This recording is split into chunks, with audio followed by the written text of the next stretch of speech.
اللہ تعالیٰ حفاظت فرمائے۔ یہ کاروبار چل رہا ہے، گھر میں تھوڑی سی آزمائش آئی، پریشانی کے عالم میں کہیں بھی جا رہے ہیں۔ رسول اللہ صلی اللہ علیہ وسلم کی بتلائی ہوئی دعائیں نہیں معلوم ہم کو۔ اللہ کے رسول صلی اللہ علیہ وسلم نے جو صبح اور شام کے اذکار بتائے ان کا کوئی ہمیں پتہ نہیں۔ ہم وہ نہیں کر رہے ہیں جو ہمیں بتایا گیا ہے، اس لیے وہ ہو رہا ہے جو ہم نہیں چاہتے۔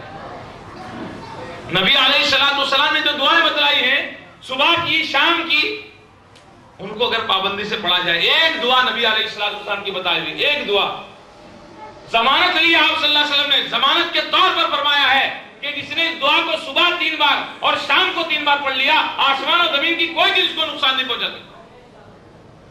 ہاتھ اٹھواؤں تو بہت کم ہاتھ اٹھیں گے، اللہ ہماری حفاظت فرمائے۔ صرف 3 بار صبح اور 3 بار شام پڑھنا ہے، جسٹ لائک اے ڈوز، جو ہم ڈاکٹر کا ڈوز لیتے ہیں، وہاں پیسہ خرچہ کرتے ہیں، لیکن یہاں بغیر پیسے کے نبی علیہ الصلوۃ والسلام نے بتایا، اور ضمانت ہے ڈاکٹر کی دوا آپ کے جسم پر اثر انداز ہوگی یا نہیں ہوگی آپ نہیں کہہ سکتے ہیں، لیکن یہ ضمانت لے ہیں محمد صلی اللہ علیہ وسلم کہ جس نے صبح 3 بار اور شام کو 3 بار اس دعا کو پڑھ لیا، آسمان اور زمین کی کوئی چیز کو نقصان نہیں پہنچا سکتی۔ اور جس نے شام کو دوسری دعا آپ نے بتائی، شام کو یہ دعا 3 بار پڑھ لی، اللہ نے جتنی بھی چیزیں پیدا کی ہیں ان کے شر سے، ان کی برائی سے وہ محفوظ ہو جائیں گے۔ پہلی دعا بسم اللہ الذی لا یضر مع اسمہ شیء فی الارض ولا فی السماء وهو السمیع العلیم۔ لمبی چوڑی دعا، 1 پیج کی دعا ہے، 1 پیج بھر کے آپ کو یاد کرنا ہے، 1 پیج بھر کے نہیں یاد کرنا ہے، مختصر سی دعا ہے، بسم اللہ الذی لا یضر مع اسمہ شیء فی الارض ولا فی السماء وهو السمیع العلیم۔ 3 بار صبح ڈوز لے لیجئے، 3 بار شام ڈوز لے لیجئے، ضمانت ہے آسمان و زمین کی کوئی چیز آپ کو نقصان انشاءاللہ نہیں پہنچے۔ شام میں پڑھ لیں آپ اعوذ بکلمات اللہ التامات من شر ما خلق، شام میں 3 مرتبہ۔ اللہ نے جتنی بھی چیزیں پیدا کی ہیں ہر چیز کے شر سے، یہاں تک کہ بچھو کے زہر سے اور سانپ کے زہر سے بھی اللہ آپ کو محفوظ فرما دے، ضمانت ہے۔ لیکن آج مسلمان مفت والا کام کرنے تیار نہیں، جائے گا آڑی ترچھی لکیریں کھینچنے والے کے پاس، وہ کہے گا اتنا زعفران لے کے آ، مارکیٹ میں ڈھونڈنے کا زعفران کدھر ملتا ہے، وہ 1/4 کا لکھ کے دے گا اور 3/4 کچھ رکھ لے گا، یہ عطر لے کر آ، یہ خوشبو لے کر آ، خرچ کرائے گا،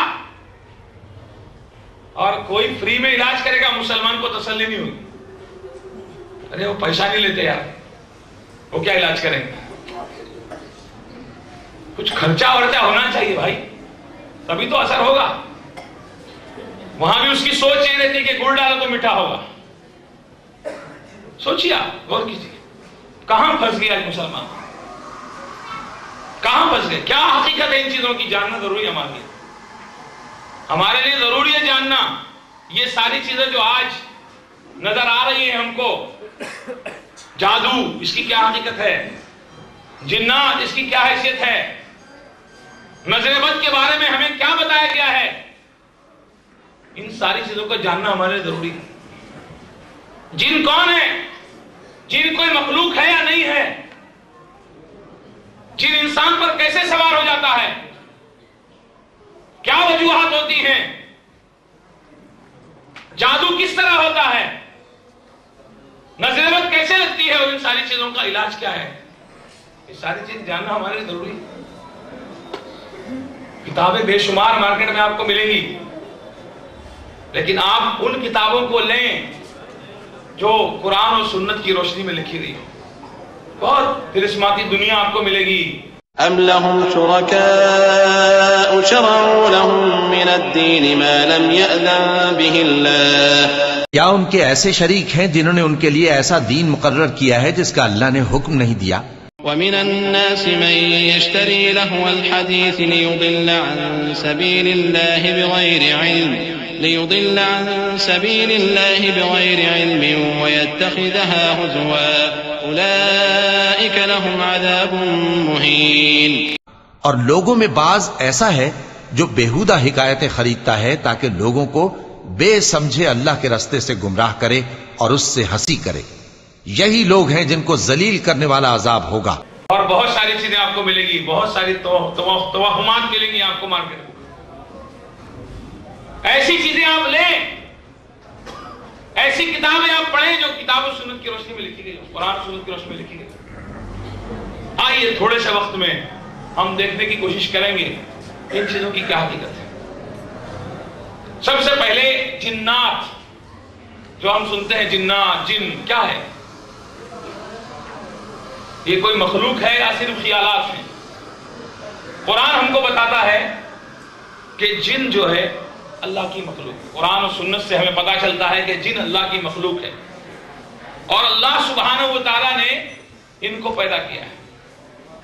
قرآن میں بہت ساری آیات ہیں جن آیات میں جنوں کا تذکرہ ہے اور جنوں کی پیدائش کس چیز سے ہوئی ہے اس کا بھی ذکر اللہ تبارک و تعالیٰ نے اپنے کلام کے اندر کیا ہے. ابلیس جو جنوں کا سردار ہے اس کو اللہ سبحانہ و تعالیٰ نے حکم دیا سجدہ کرنے کا. فرشتوں کے ساتھ وہ رہتا تھا لیکن وہ تھا کون؟ اللہ نے فرمایا قرآن میں کان من الجن. ابلیس جو تھا رہتا تھا فرشتوں کے ساتھ لیکن تھا وہ جنوں میں سے. اور اللہ تعالیٰ نے جب اس کو حکم دیا سجدہ کرنے کا تو اس نے جو بات کہی وہ کیا تھی؟ انا خیر منہ، میں اس سے بہتر ہوں. خلقتنی من نار وخلقتہ من طین، تو نے مجھ کو نار سے، آگ سے پیدا کیا ہے اور جس کو سجدہ کرنے کا تو حکم دے رہا ہے اس کو کہاں سے پیدا کیا ہے؟ مٹی سے پیدا کیا. اسی طرح دوسری آیات ہے قرآن میں اللہ سبحانہ و تعالیٰ نے فرمایا وَخَلَقَ الْجَانَّ مِن مَارِجٍ مِّن نَارٍ، جنوں کو آگ کے شعلے سے پیدا کیا گیا ہے. تو یہ جن جو ہیں ان کو اللہ تبارک و تعالیٰ نے پیدا کیا ہے، مستقل اللہ کی مخلوق ہے اور اللہ سبحانہ و تعالیٰ نے ان کو پیدا کیا ہے. اور جن کو جن کیوں کہتے ہیں؟ جن کو جن کیوں کہتے ہیں؟ جن یا جنی کہا جاتا ہے. کیوں کہتے ہیں جن کو جن؟ اس لیے کہ وہ نظروں سے اوجھل رہتا ہے، نظر نہیں آتا ہے. بہت سارے لوگوں نے اسی لیے جنوں کا انکار کر دیا سرے سے کہ جن کوئی چیز نہیں، اس لیے کہ نظر نہیں آتی. ساری چیزیں جو نظر نہیں آتی اس کا انکار کر دینے کا. ہوا نظر نہیں آتی، ہوا کا بھی انکار کر دو. بہت سارے لوگ اللہ کا بھی انکار کرتے ہیں اس لیے کہ اللہ نظر نہیں آ رہا. اللہ نظر نہیں آ رہا ہے، یہی تو ایمان ہے. بغیر دیکھے ماننا یہی تو ایمان ہے. دیکھ کر تو گدھا بھی مانتا ہے. گدھا مانتا کہ نہیں؟ کیسے مانتا گدھا؟ ہاں، گدھا جس کے گدھا ہونے میں کوئی شک نہیں، جو 100% گدھا ہے وہ بھی دیکھ کے مانتا. کیسے؟ جا رہا کہیں منہ مارنے کے لیے، کسی بھاجی ترکاری والے کے یہاں کھانے کے لیے، منہ مارنے کے لیے. جانور بھی مانتا ہے، دیکھتا ہے ڈنڈا، مانتا کہ نہیں؟ ہاں، دیکھ کے تو گدھا بھی مانتا ہے. اللہ سبحانہ و تعالیٰ کو بغیر دیکھے ماننا یہ ہے ایمان. یہودیوں نے کہا تھا، اہل کتاب نے کہا تھا لن نؤمن لک حتی نری اللہ جہرۃ، نہیں مانیں گے اللہ پر، نہیں مان لائیں گے تم کو، نہیں مانیں گے نبی جب تک کہ اللہ کو ہم اپنی کھلی آنکھوں سے نہ دیکھ لیں.